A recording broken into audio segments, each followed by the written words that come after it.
resilient and sustainable future in Europe and Africa. We will have first the privilege to hear from Her Excellency Ms. Helena Dalli, the EU Commissioner for Equality, and also have the privilege to hear from Her Excellency May Elizabeth Moreno, the French Minister Delegate for Gender Equality, Diversity, and Equal Opportunities. They're going to frame our discussion for today. And then we're also going to turn to our panel of young ladies, women leaders who are from Africa and Europe. They're going to be engaging with us in the conversation. And of course, we are joined by the UN Secretary General's Youth Envoy, Ms. Jayathma Vikramanayake. And virtually, we're joined by Ms. Chido Cleopatra Mpemba, who are going to close our event. Before diving into our conversation today, I think it's very important that we stress how young African and European women and girls are at the forefront of environmental and climate action and activism. They are driving forward transition to a greener, more just, and gender equal future. So when we're talking about the sustainable recovery from the COVID-19 pandemic, which has exacerbated inequalities, women in Africa play a particularly important role. So our discussion today will build on the momentum of the EU-AU summit that happened on the 17th and the 18th of February recently. And of course, you know, it was very gender balanced, youth-led. It followed a set of consultative meetings that was very participatory, which were focusing on the African European youth views, lived experiences, and the success stories that were, you know, told by young people from the AU-EU Youth Cooperation Hub and Oxfam Intermón. And of course, it will bring, you know, the Africa-EU partnership to the UN as a benchmark. So it gives me a great honor and privilege to, you know, give the floor to Her Excellency Helena Dalli, the EU Commissioner for Equality, to open our event. May Helena Dalli, over to you.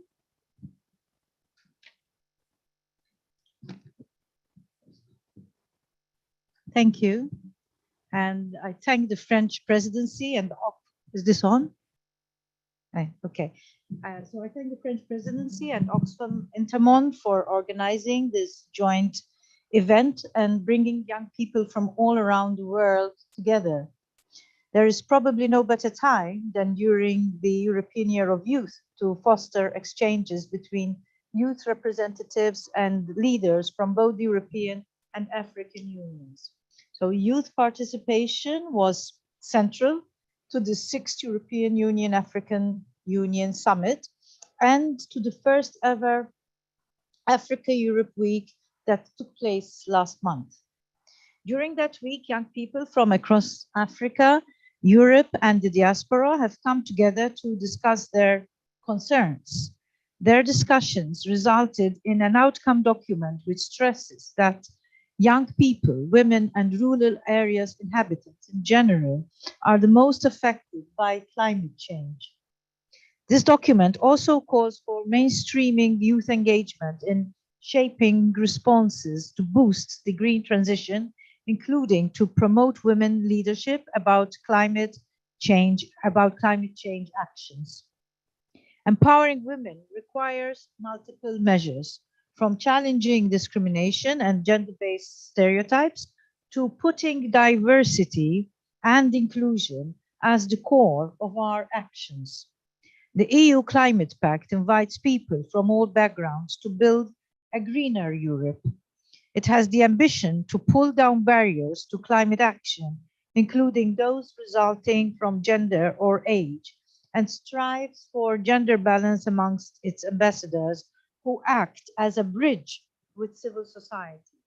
We also need equal participation of women in the education, training, and reskilling programs that will lead to the new green and digital jobs. Gender parity in decision-making, in politics, and in business is also of the essence. In this context, I am pleased that 2 days ago, EU member states agreed to move forward on the Commission proposal to set a 40% target for the underrepresented sex on company boards. Youth empowerment, too, is a key element of EU external action. The recent Youth Sounding Board for International Partnerships, composed of 25 young people from across the world, will help make EU action more participatory, relevant, and effective for young people in EU partner countries across all political priorities, including the green and the digital transitions. A dedicated youth action plan for the EU external action will also be ready in autumn to ensure that EU external action contributes to youth empowerment and their participation at all levels of society. Inclusion will be a guiding principle with special attention for young people in the most vulnerable situations. I congratulate the exchange of experiences and solutions towards the building of a sustainable future between young Africans and Europeans. As President von der Leyen underlined when opening the Africa-Europe Week, we need new connections between Europe and Africa, not just between our governments, but between the people of our continents. Thank you. Thank you, Your Excellency, for such a grand opening. I am now privileged to introduce Her Excellency May Elizabeth Moreno, the French Minister Delegate for Gender Equality, Diversity, and Equal Opportunities, to grace us with opening remarks. Over to you, ma'am. Thank you very much.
It's on now.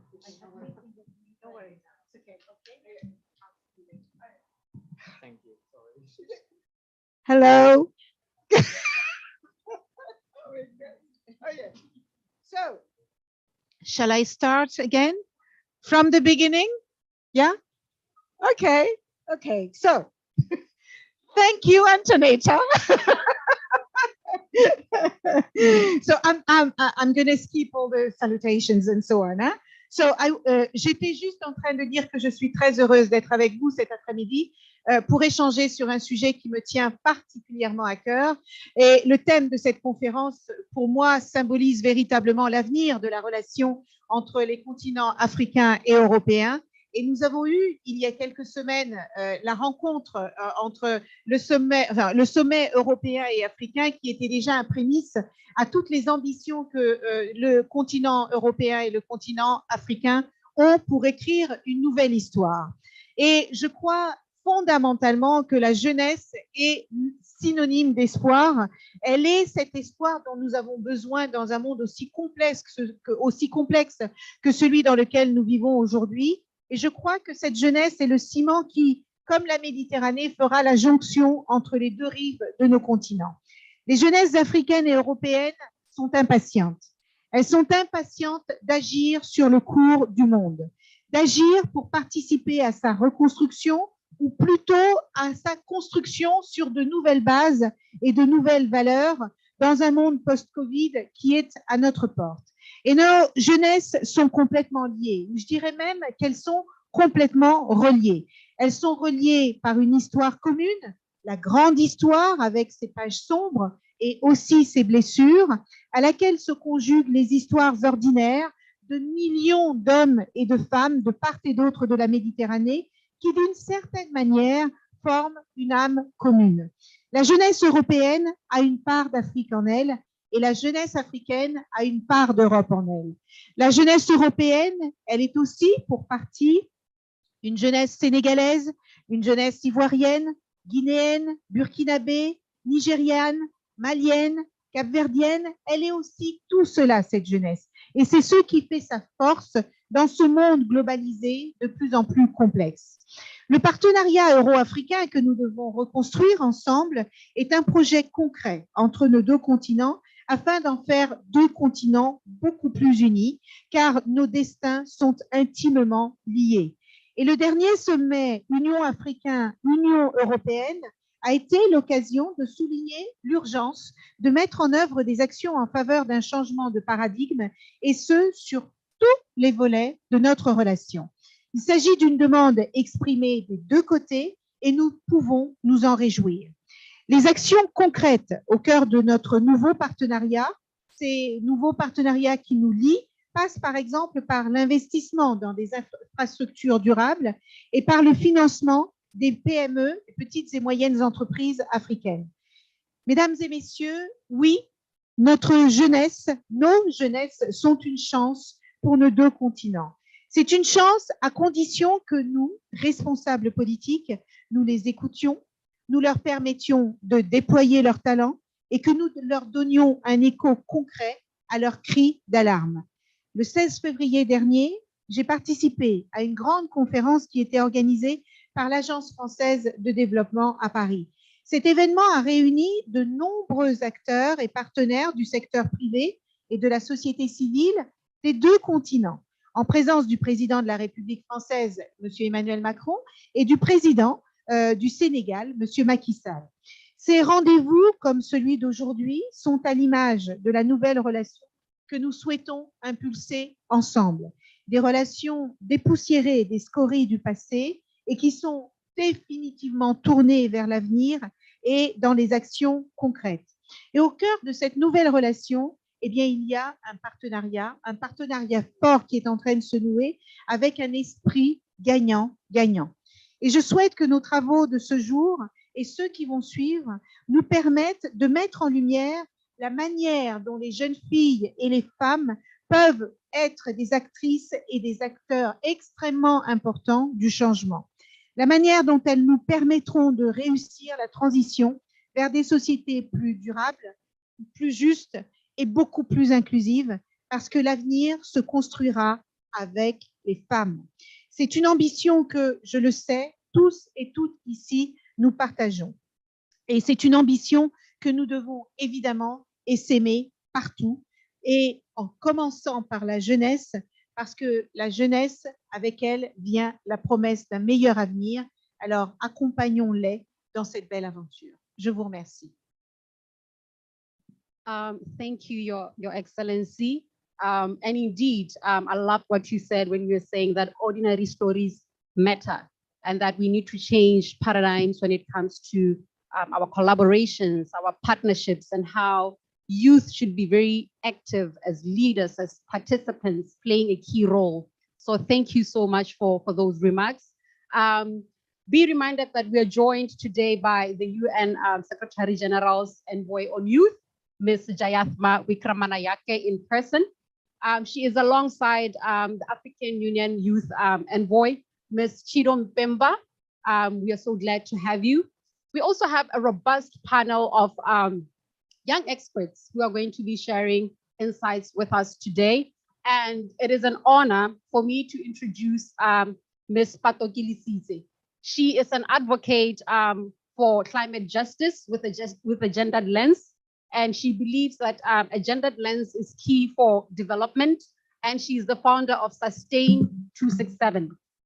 She is alongside Ms. Vivian Ogukorbi, who is an award-winning emerging civil society leader and the founder of Puerta de Africa.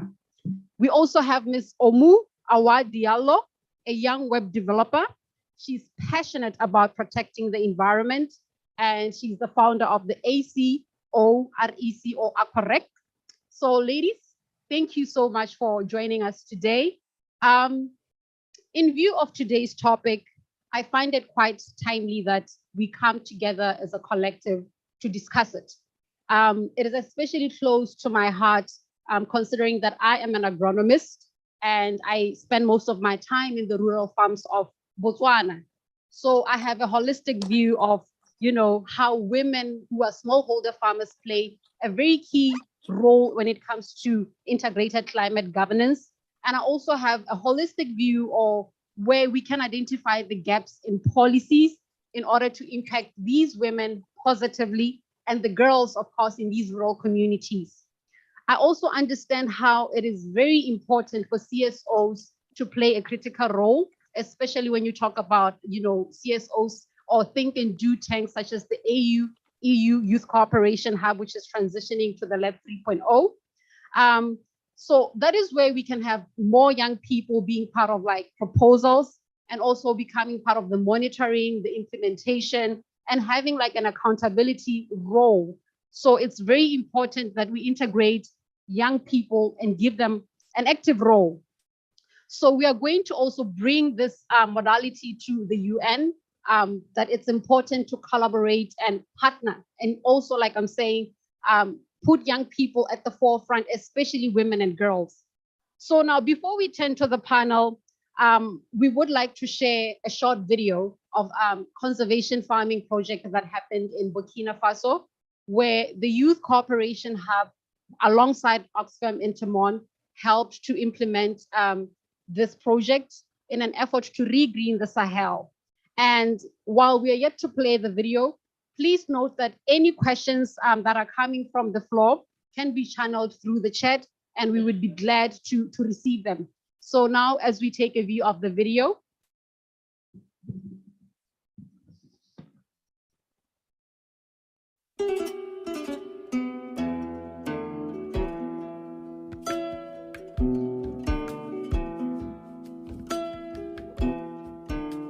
Mami wula we drago agretu. Yitu shugo. Wegie komine pogwe. Tonde puta. Annonce ma power me. Jinse mi ezi fase. Venegra. Ya adeze. Nigize sakremba. Tebo taston. Winigitonde songra.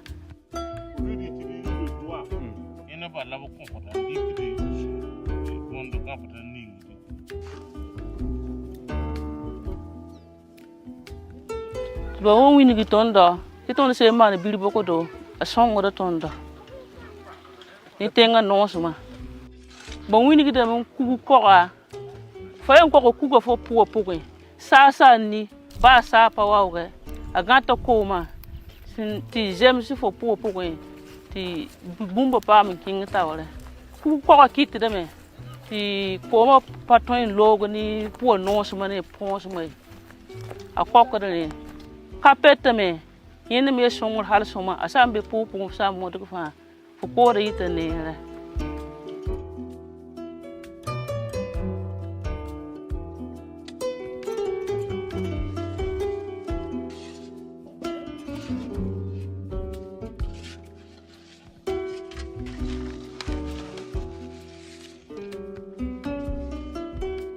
The ning shunamba hati sidne soma, gamba de namba.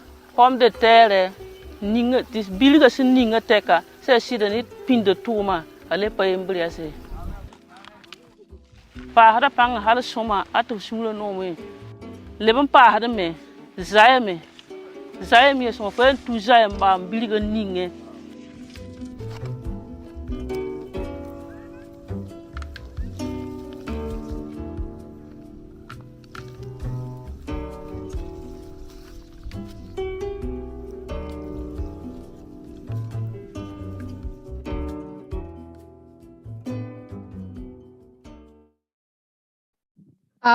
Incredible. So now we want to consider the work that is being done at local level. And as we've just viewed in the video, we're going to start first by looking to Ms. Ogu and Ms. Diallo by building on the outcomes of the recent AU-EU summit and the Africa-EU partnership, where young people strongly position themselves and their priorities on climate change and green transition. Now, Ms. Ogu and Ms. Diallo, May you please share with us today how the Africa-EU partnership is addressing youth needs and more particularly on the needs of young girls and women in relation to climate change and climate action.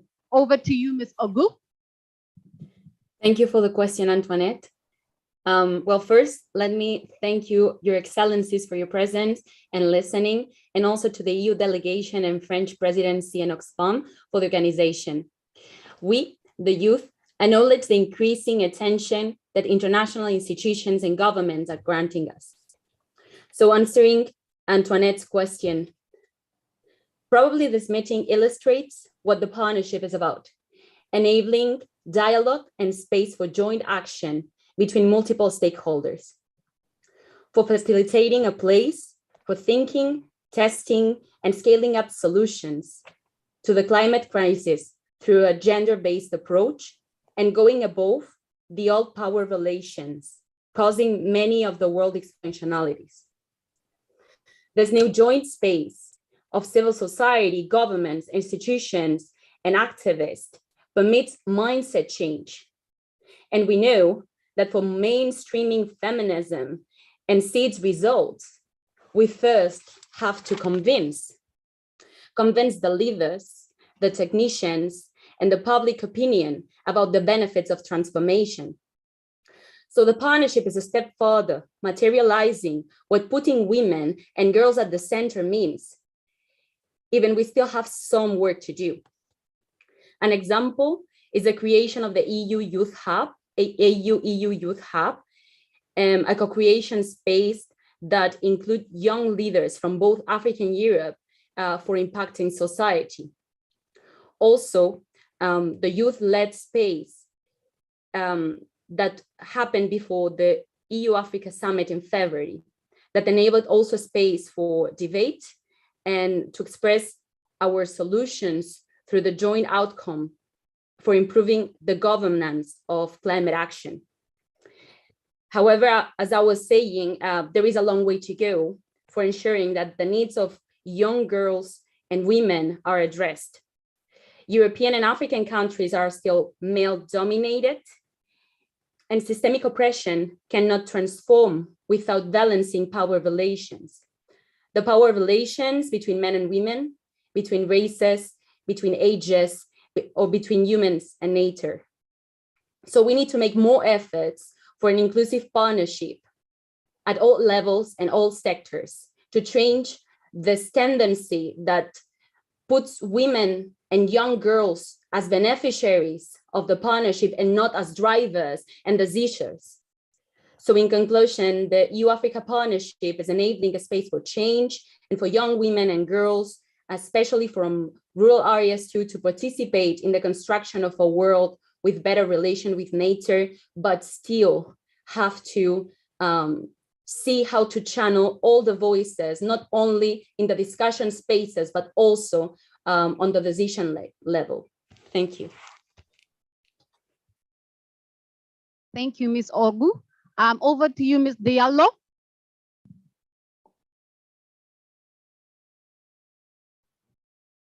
Merci beaucoup Antoinette pour la question. J'aimerais aussi remercier vos excellences qui ont fait vos discours comme toujours ils le font. Alors, moi je suis très préoccupée. Il y a eu le sommet des chefs d'État qui s'est passé dernièrement. Et en tant que jeune, je pleure des larmes du cœur. Non pas parce que j'ai une déception amoureuse ou quelque chose du genre, mais parce que la question climatique n'a pas été prise comme un élément central lors de ce sommet. C'est vrai qu'on a parlé du point, mais en second plan. Il y a d'abord les problèmes de santé, d'éducation qui ont été parlés avant qu'on ne parle de l'environnement.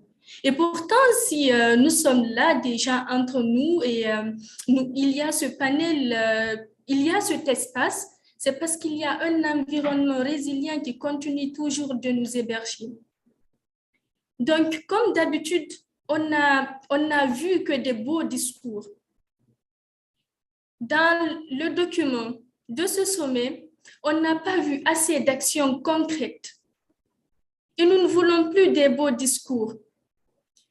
La partie qui nous a reconfortés, c'est l'annonce des 150 milliards d'euros au service de l'ambition commune du partenariat à l'échéance 2030 pour le partenariat et à l'agenda 2060 de l'Union africaine. Cette partie nous a reconfortés.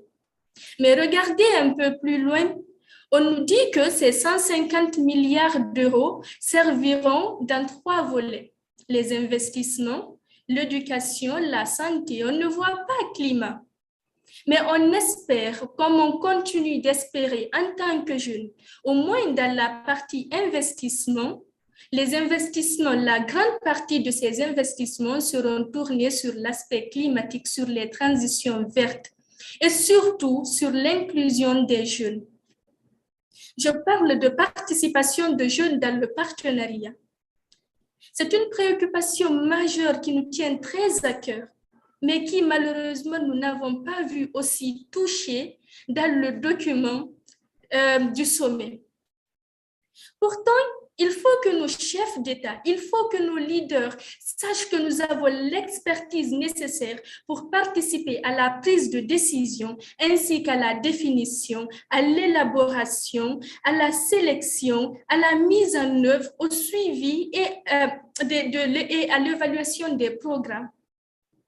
Parce que pour un partenariat plus inclusif et représentatif, j'accentue représentatif, il faut une participation significative mais équitable des jeunes. Nous ne voulons plus de beaux discours, chers dirigeants. Nous en sommes fatigués. Nous voulons qu'on passe à des actions plus concrètes, s'il vous plaît. Nous voulons que qu'on nous garantisse une participation plus significative des jeunes, notamment des jeunes femmes, dans ce partenariat, mais une participation qui va au-delà des consultations. Il faut surtout que nous allouons aussi des ressources concrètes. On ne peut pas continuer de dire on va faire ci aux jeunes, on va donner ça aux jeunes. Il faut qu'on dise, qu'on vienne avec des propositions concrètes. Nous avons tel milliard d'euros. On va essayer de les partager comme suit pour la jeunesse. C'est de ça que nous avons besoin. Lors du sommet, lors de la semaine où les jeunes se sont réunis et ont échangé sur des solutions, nous avons touché un point important.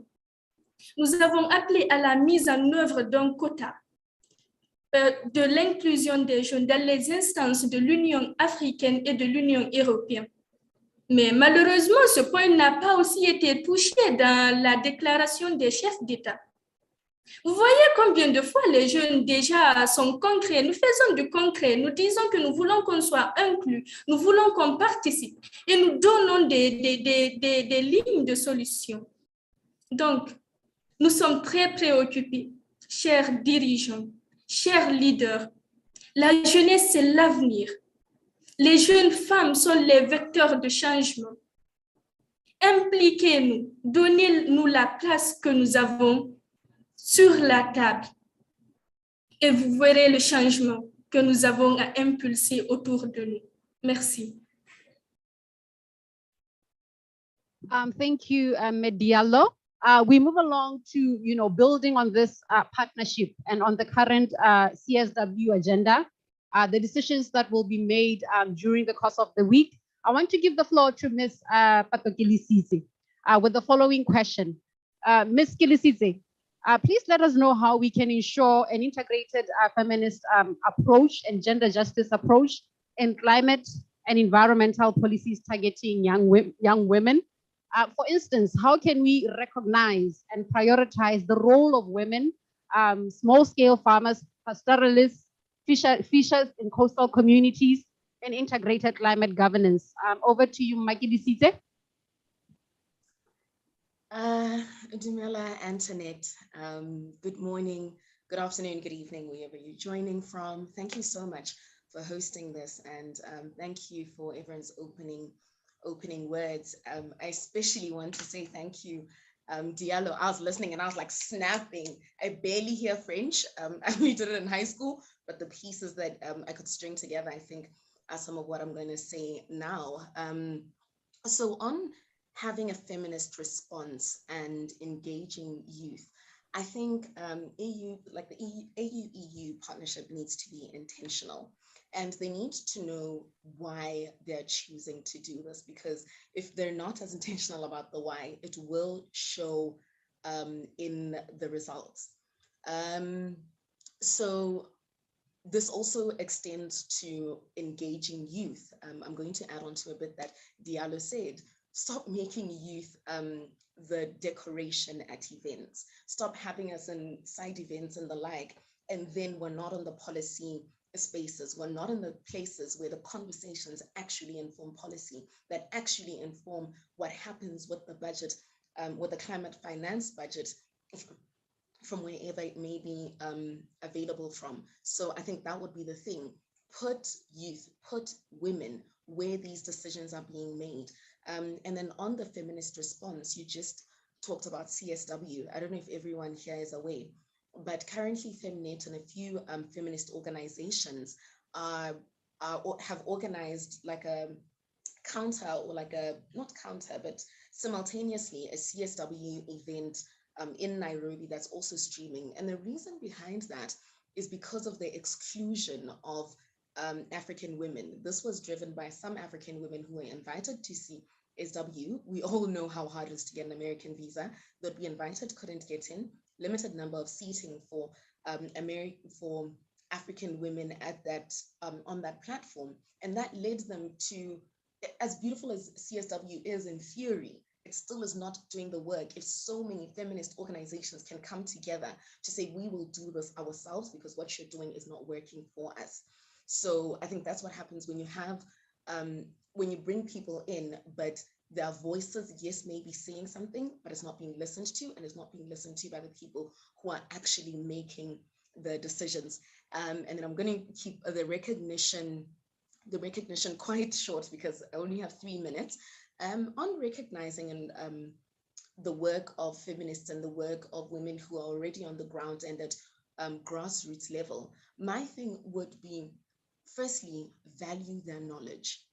When AU-EU partnership or whichever partnership or whichever organization comes to the ground and wants to work with women and people on the grassroots, there were people there before you got there. Value their knowledge. Look at what's already happening, support them, don't save them. They know what they need. They've got the solutions. What you need to do is support them. And then the last thing would be on just knowledge when it comes to how do you recognize knowledge. Currently, when solutions are being crafted, we'll go to the ground and we'll talk to the people on the ground. We'll talk to the women who are facing this challenge and we'll say, okay, what's the problem? Great. What solutions would you like? Great. But those conversations are happening with a consultant who's being paid to have those consultations, which means that knowledge is valuable. Remove the middleman and pay for that knowledge that you're looking for, those engagements that you're looking for, those solutions that you're looking for. When does it just become a conversation? And then when does it move from being just a conversation to knowledge that someone can be paid for it? When does it move from just being a conversation with someone at grassroots to a consultant who's usually foreign being paid for that knowledge? So as we're crafting all of this, I think that's something that we also need to take into consideration. Whose knowledge is worth paying for, and whose do we feel entitled to and collect for free? Thank you for the question. Thank you, Megilisise. For the second round of questions, you all have 1 minute because we are just running behind schedule. So each speaker will have 1 minute to address the question. I just want us to look at, the very important contribution of women in biodiversity conservation, climate resilience, sustainable food and agricultural systems. If you can just give us in 1 minute, really, the examples of solutions or innovations that could inspire, effective promotion of financing towards a green transition and climate resilience. Just with 1 minute, We'll start with you, Mikey Lisitse, and then move over to Medialo. Because we only have 1 minute, can I instead share how we can craft the financing better for funding women? Go ahead, Mikey So, Lisitse. as we're looking at climate funding, please look at how much money within climate financing is going to women, how much is going to men. There is a problem there. When you are looking at climate financing and how you're going to try and finance the projects that are brilliant and already on the ground. Unfortunately, we don't have time for me to go into any of them. Look at how you can increase the financing of women's businesses in Africa from just 4% to a larger portion of that. So yeah, that'll be my challenge and closing words to you. How do we increase that 4% number? That's it. I think my 1 minute is up. Hello?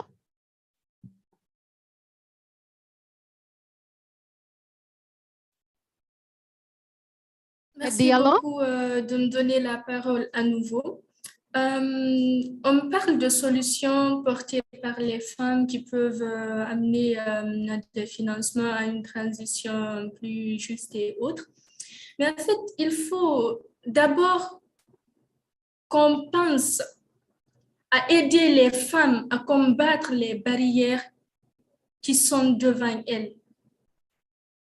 Nous sommes pleins d'énergie, nous sommes pleins d'idées, nous sommes pleins de potentialités, mais si et seulement si on nous donne le pouvoir de nous battre, si on nous donne le pouvoir d'amplifier nos voix, si on nous donne le pouvoir de mettre en place ces actions.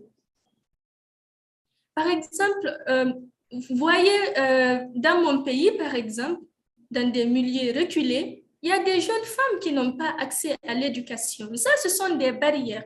Même si cette jeune fille a quelque nombre d'idées possibles, si elle n'a pas accès à l'éducation, mais dites-moi comment elle peut acquérir un savoir qu'elle pourra transmettre plus tard à quelqu'un d'autre ou bien qu'elle pourra utiliser en innovation pour répondre à des solutions, à des problèmes plutôt dans sa communauté. Donc, premièrement, il faut que les femmes et les jeunes filles soient aidées. Il faut qu'on nous aide à enlever nos barrières, les barrières qu'on nous a imposées, que nos sociétés, nos communautés nous ont imposées. On parlera de changement. Par exemple, avant de commencer le panel, la vidéo qui est passée, on a vu combien de fois les femmes peuvent être actrices de changement, comment elles peuvent être ce vecteur qui peut nous conduire à un développement durable. Avec une formation, regardez ce qu'elles font de très beau Botswana. En guise d'exemple de solution aussi, en Guinée, il y a une femme, une jeune dame du nom de Mariam Keïta qui évolue, qui fabrique des pavés écologiques. Mais c'est une jeune dame qui a connu une adolescence très dure. Figurez-vous, elle a été mariée à 14 ans. Donc, ça n'a pas été évident pour elle. Mais elle a su se battre quand même pour venir et réaliser cela. Mais ce n'est pas toutes les jeunes filles qui ont cette opportunité. Il y a plein d'autres jeunes filles qui ne sont pas des Mariam Keïta. Je pense qu'il faut beaucoup plus investir dans l'éducation des femmes. Il faut beaucoup plus amener à sensibiliser sur le rôle et l'importance qu'ont à jouer les femmes dans ce développement, dans cette transition verte. Et il faut aussi amener les femmes à hausser leur ton, à avoir leur voix, à avoir leur place autour de la table. Il y aura plein de solutions. Donc, en guise de solution aussi, d'exemple, il y a une jeune technicienne au Cameroun qui fait du biogaz, elle est technicienne du biogaz. Donc, ce sont des exemples qui aident à avancer, mais ce n'est pas toutes les femmes qui ont ces opportunités-là. Il faut qu'on investisse davantage sur les jeunes filles et sur les femmes. Il faut en priorité qu'on reconnaisse la femme de façon globale comme actrice de changement. Comme ça, on pourra avoir toutes les solutions du monde pour que notre monde et notre avenir soient meilleurs. Merci. Merci, Medialo. Ms. Ogukorbi, if you can just summarize for us the conclusions that we had from the EU-AU summit, just briefly, if you can just keep it brief, maybe 30 seconds to a minute, that would be great. Thank you. Thank you, Antoinette. I will try to do it very fast. But first, let me highlight the potential of the women that have been speaking, Omo and Pato, because I believe that like everything's about this is about like the incredible and powerful women like them that are around the world, and that if we give them the power, they can bring the solutions. I don't believe I can say there is nothing I can say in 30 seconds nor an hour that will be more powerful than having young girls and young women and young women from all across the world sitting at the places where decisions are made. So like if every closed meeting has a girl there, then we're gonna see a change. And I think that that's more or less what the joint outcomes of the youth track set and concluded. Like we all agreed that like there is a need to have ourselves making the decision, and we can make like this inclusion through technology. And that we need to facilitate the organizations of young women with the funding so they can grow their voices, we can grow our impact, and we can support governments and institutions into implementing climate action. So as you asked me to be very concise, it's going to, I'm just going to stop here, but just like, let me say that if we want to accelerate climate transition, there is a need to reinforce the leadership and the presence of young girls like we are in decision making. And again, please let me highlight the power and the potential that the two girls that we have seen today and all the women that is sitting today here, because like if we can have each of us in one decision-making space, then the world will really change. Thank you, ladies, for such powerful messages, such a powerful dialogue. I just want to move over now to the AU Youth Envoy, Ms. Chido Mpemba. We welcome you. If you could just give us some commentary on what these robust young ladies have just said, that would be wonderful. Over to you, Ms. Mpemba. Thank you very much. And, you know, first of all, thank you for having me. I think this is a very important discussion that we're having, especially because it's affecting young people across the globe. And I couldn't agree more with what has been said already. When you look at how we can balance the power relations, and what is coming out a lot is in terms of access as well.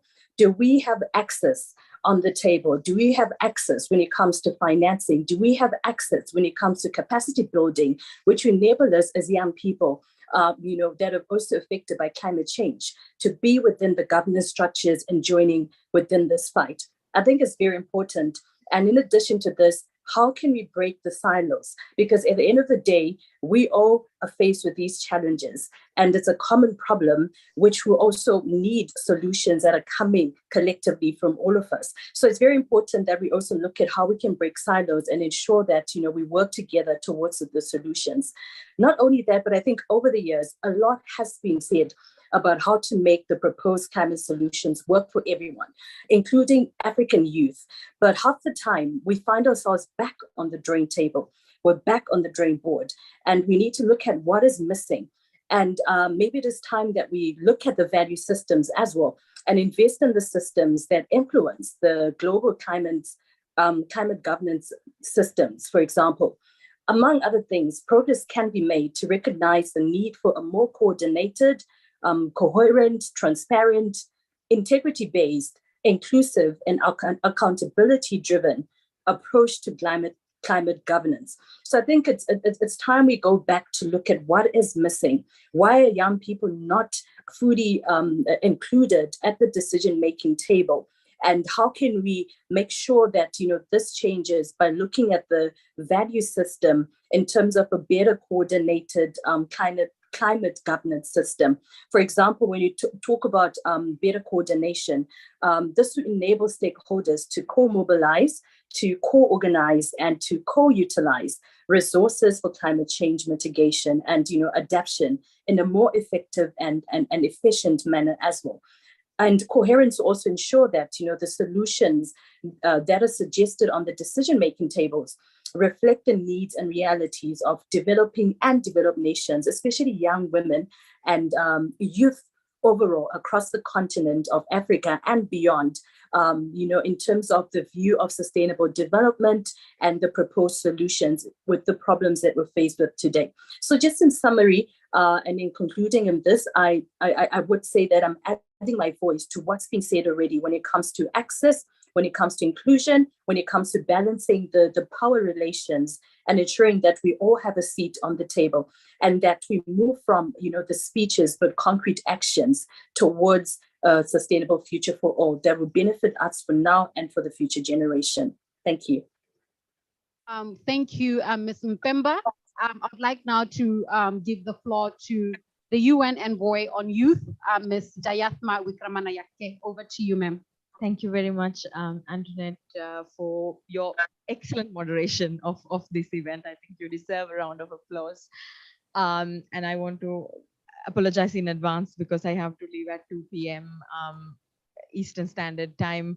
This week is like speed dating in New York, where you run from one meeting to the other. But it's such a, I've learned quite a lot by just listening to you in this past hour. And thank you so much for your reflections, Vivian, Pato, Omo. And as Shido said, I can only endorse what you have said, and I can only support and stand with you on the propositions that you've brought to the table. I particularly agree on the point of creating spaces that was said many times in this conversation. And I think, Vivian, it's you who said this, young people should, in these even created spaces, be drivers of partnerships and not just beneficiaries of partnerships. But I think still we are seeing that young people are being considered as a focus group that needs our help, not necessarily as the leaders who can lead us in terms of implementing these solutions. The idea of co-creation and co-utilization that Shido, I think, very eloquently spoke about. And I think the most important point on power relations, which also, intersects between how power affects people of different genders as well, right? We know that power affects men and women differently, also LGBTIQ youth differently, disabled youth differently. And if you're a young refugee living in Europe or Africa, these power dynamics affect you in very different ways. And I think we have to be very cognizant of how youth are not a homogeneous group, that really we have to cater these spaces that we are creating and make sure that they're accessible and safe for young people in all their diversity. Second point I wanted to raise, though, maybe to be a little bit provocative, is that while we ask for the creation of more spaces and more funding and more recognition, I also don't want policymakers to put the responsibility of solving the climate crisis on young people, because this is not a problem that was created by African youth or the European youth or any of us, really. If the if the G20 is responsible for 80% of global carbon emissions, and if 100 companies in the global north are responsible for 75% of the global carbon emissions, then putting the responsibility on a young person in Cameroon or Kenya or in my country, Sri Lanka, to say, come up with the technological solutions to solve the climate crisis, I think is very unfair. So we, while we of course promote and support community-led solutions and innovations and initiatives, I think we always have to put the question of accountability back to the perpetrators and to those who have caused the problem, and to really also encourage financing from a point of view of reparations and paying for loss and damages and financing for adaptation as well. So a third point I want to bring is that a lot of the initiatives and the ideas that are being discussed, I feel not necessarily in this forum, but I'm generally talking about climate action, like, putting plasters on the wound and not really addressing the root causes of the problem. And as coming from a country that is in the top 5 countries that are affected by climate change in the world, I do think that the root causes of the climate crisis runs deeply to our history of colonialism, our history of patriarchy and sexism, our history of racism, our history of extreme capitalism, and extreme trends of consumption and production. So while we look at solutions or innovations, I think we need to come up with solutions that address these root causes. That is the only way we can eradicate climate change, and that is the only way we can find sustainable solutions. Now, Ms. Diallo spoke a lot about going beyond words and on concrete action. And I think this cannot be more relevant to those of us who are at the UN, which is always talking and very little action. But I think you today in this conversation have highlighted some very important action. I want to maybe use, Antoinette, a minute to summarize. And the first part, of course, on creating spaces for participation, but I think I want to highlight the spaces for meaningful participation, particularly as it affects young women and girls. Mary Robinson has this very famous quote where she says, climate change is a man-made problem which need a feminist solution, right? And I think the Pato speak to this idea in her intervention really eloquently, also talking about how do we mainstream a feminist approach to climate action. And I think that's not necessarily because women and girls are the most impacted by climate change in the most vulnerable communities, but they are also in the front lines, right? When droughts are being prolonged, it's the women who have to go out and fetch water. When floods happen, it's the women who have to take care of their children and go to safe spaces. When conflicts happen because of extreme impacts of climate change, it's women who are experiencing gender-based violence in the homes, but also in the conflicts in the form of sexual exploitation and abuse. So I think we have to really keep in mind and at the forefront that the impacts of climate change is different on you depending on which gender you belong to and you identify with. And therefore, special protection measures and investments should go into empowering women and girls, but also creating meaningful spaces for them to participate. And when I say meaningful participation, that means these spaces have to be accessible, they have to be resourced, they have to be safe. And in terms of safety, I want to also stress that, we've seen a lot of climate protests around the world, young people protesting, striking schools on the streets. But, there are countries where protesting is illegal. And we know young people are being arrested for holding a blank poster in front of their legislative bodies or their leadership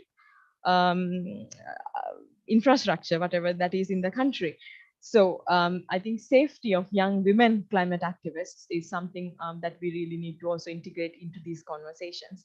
Secondly, I cannot agree more with Ms. Diallo regarding education, girls' education. This is an area we see a lot of backtracking in the time of COVID, especially, and financing for girls' education. But I also want to add something to that. We need to also invest in climate education. Even though this is a big part of the UNFCCC convention and including the Paris Agreement, still I don't know of any country who has made climate education as a part of their national curriculum.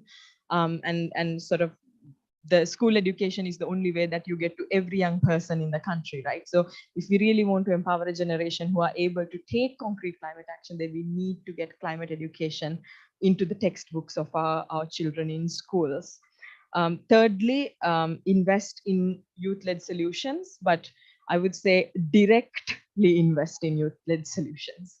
Because right now, even though there is funding available, we see very little funding going directly into youth organizations and the hands of young people. I would even say to donors, and the EU is here, but I know also many other donor countries, don't even give money to the UN on youth programs. Give money directly to young people in countries, in communities who are running programs.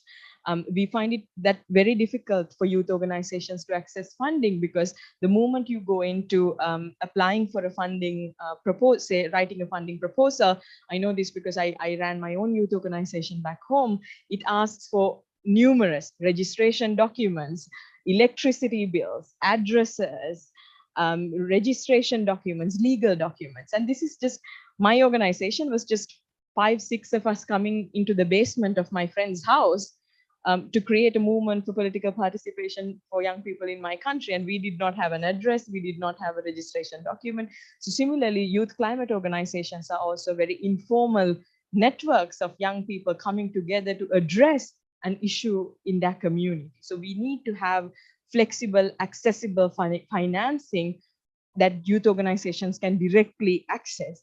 And for that, donors need to trust young people, that even without these multiple layers of registration and legal documents, that you can actually trust them to manage that funding and create impact on the ground. And lastly, I want to also stress on the point of the intersection that I see in the green recovery and youth unemployment, because we know that COVID impacted youth unemployment severely around the world. In the formal economy, 1 in 6 young people lost their jobs. And in the informal economy, we don't even have data and statistics. And unfortunately, about 70% of the young people in Asia and Africa are in the informal economy. So millions of young people lost their jobs during the pandemic. And when we think about employment opportunities being created for them, I think the energy transition and the green recovery really gives us a huge opportunity to create green jobs in our communities. Irina, for an example, estimates that the energy transition could create up to 100 million jobs by 2050. And we are still not taking enough steps to create the transition and by that create the jobs. We are still looking at employing young people in fossil fuel, coal and mining sectors, which is both not very conducive to climate action, but also, you know, when I talk to young people, they'll tell me that we want dignified jobs. Nobody wants to work in a coal mine. So how do we use the pandemic recovery and climate action and couple that into the green recovery and create greener and sustainable jobs for young people in Africa, in Asia, and around the world, I think is the 4th action point that I would like to put on the table today. I spoke a lot, but thank you very much. I was very motivated, and I really appreciate also the perspectives that all of you brought to the table. Thank you. Thank you so much, Ms. Wikramanayake. It was a grand privilege to have you. Phenomenal and incredible insights also from our robust panel. Thank you so much, ladies. What an incredible and phenomenal dialogue that you just had with us. While we excuse our envoy here, we're going to take a few questions that came through. And I want us to look at this question that just came through. It says, forest products like timber are being extracted in Africa for economic development. How can we balance development and environmental protection? Now, I will give this question to Me Patokilisisi. Please notify us if you are able to hear the question clearly. Another question is, how can we expand young people's role in genuine decision making?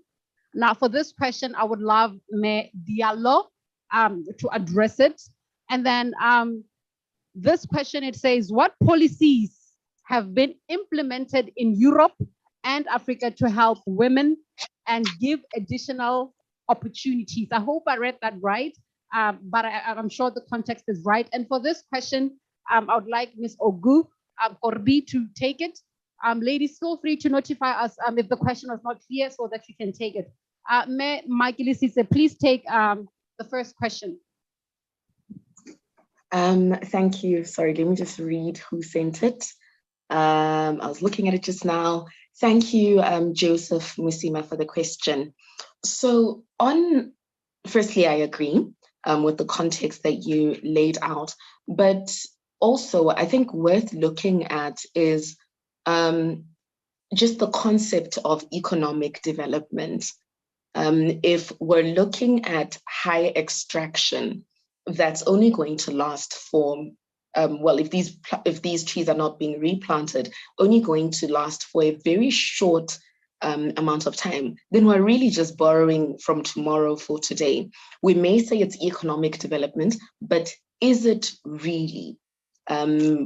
Extraction should be sustainable. Most countries do have laws that say that it should be done in a sustainable manner where it's not extractive, like you're saying it is. So if we say people are cutting down, people are logging illegal, well, I threw it illegally, and then we say it's for economic development. Are we really developing if we're going to be right back at the same place within the next 2, 3, 4 years when there are no more logs to be cut? Is anyone else getting like a funny sound from my end? Okay, it seems to have stopped now. Sorry about that. So what I would say to that is there are certain things that we do need to continue to consume and the like, but we need to look at how do we do it in such a manner that it is sustainable. If we need to cut down trees, how do we ensure that tomorrow there'll still be trees to cut down? If we're saying that it's for economic development, how do we ensure that tomorrow there's still trees to cut down? So whatever we do, we just need to look at, is it economically sustainable? And beyond it being economically sustainable, the economy is about the people that it serves. Does it serve people? Tomorrow when we're going through the effects of deforestation and people are suffering because of that, will that be a fair price to pay for that day of logging? So yeah, I think that my response covers whatever we need to be extracting. Is that sustainable? Can we spend that money and that economical value beyond just the 3 years that we will have those trees if we're not doing that in a sustainable manner? I hope that answers you. 1 minute each to Medialo, and then lastly, Ogukorbi, 1 minute each. Merci beaucoup. Je pense que la question qui a été posée, c'est comment étendre la participation des jeunes à des espaces comme celui-ci. Je pense que la première chose, c'est que déjà, on fasse confiance aux jeunes. Il faut qu'on nous fasse confiance. Il faut aussi que nous, les jeunes, nous cherchions notre place dans ce genre d'espace. Il ne faut pas qu'on vienne, qu'on croise les bras, qu'on attende de tout.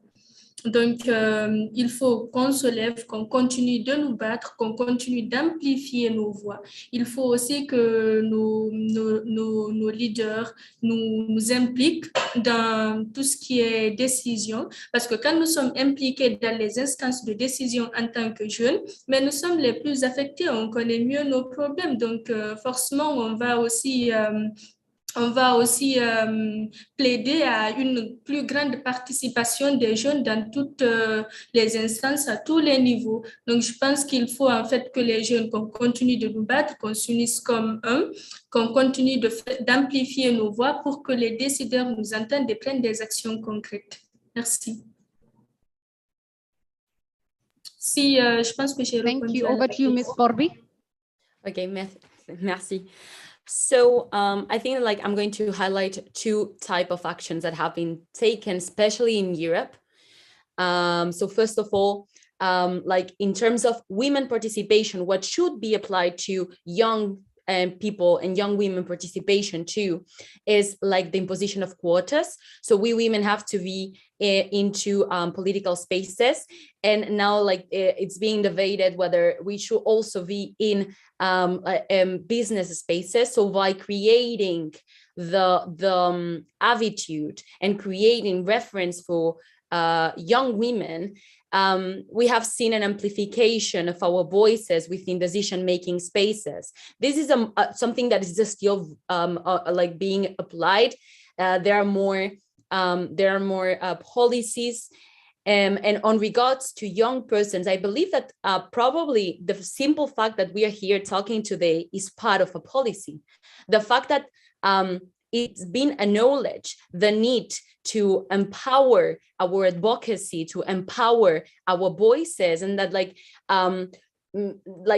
it's like adults, how I like to call them, are finding the way to see how we can be included, for instance, creating positions such as Mrs. Shido as a youth envoy in the African Union. I was once youth delegate to the Congress of, to the Council of Europe, and also to other organizations. So like, by creating these spaces and enabling us to access, I think that it's like the step that has been done.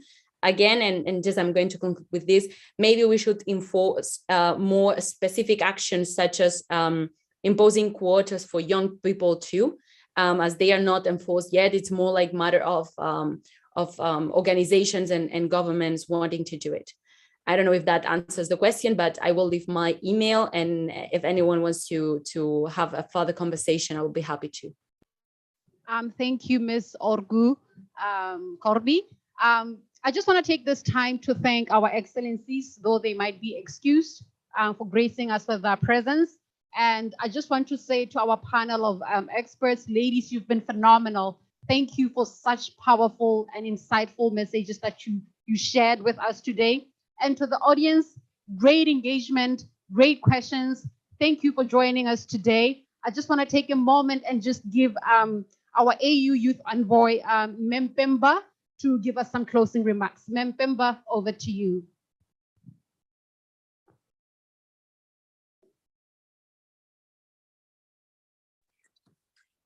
Thank you very much. And I'd like to congratulate everyone, including the panelists and the event organizers, for this event and having these pertinent conversations. And I think, as I mentioned before, now that we've had these conversations, I think we need to ensure that after this, that it moves to something that is solution-based and something that will benefit young people across board, and young women especially, that have been impacted by climate change. And, you know, if looking at African Union's Agenda 2063 priority area on climate change, it says that it envisions an environmentally sustainable and climate resilient economies and communities, with goals of achieving biodiversity, conservation, sustainable resource management, water security, climate resilience, and natural disaster preparedness. This focus is made imperative by the undeniable reality that developing countries are bearing the brunt of climate change at a high scale in relation to their carbon footprints, mostly affecting young people and women. And we are grappling with climate change-induced land degradation, loss of livelihoods, and extreme weather patterns, including droughts and floods, which drastically reduce the prospects of upward socio-economic mobility of individuals, families, communities, and the respective nations at large. So at the center of all of this, the youth are the most affected, and yet considerably so excluded in the design, the implementation, and the evaluation of the interventions, despite numerous pledges and calls for solidarity towards emission reduction, mitigation, adoption, and loss and damage financing. There's still a very long way to go in addressing climate change and its impact on the most vulnerable population, including young people and young women. And therefore, these discussions are very important. Climate finance equity, for example, as well as broad-based inclusivity, are key issues that young people, especially in the Global South, are keen to see gaining prominence. And this will augment the climate action process when it comes to comprehensive interventions that are well contextualized, and ensuring that we bring lasting and sustainable climate action. So that's all I'd say in conclusion, and I hope that we can have more of these discussions, but beyond the discussions, beyond the speeches, that we move to concrete actions and that young people are taken seriously on the table. Thank you. Thank you, Ms. Mpemba, for such wonderful closing remarks. I want to thank the audience in person, everybody virtually. I think if there's anything to take away from this conversation, is that less talk and more doing, more action. So thank you, ladies and gentlemen. With that, we close our conversation. Have a lovely day. Thank you.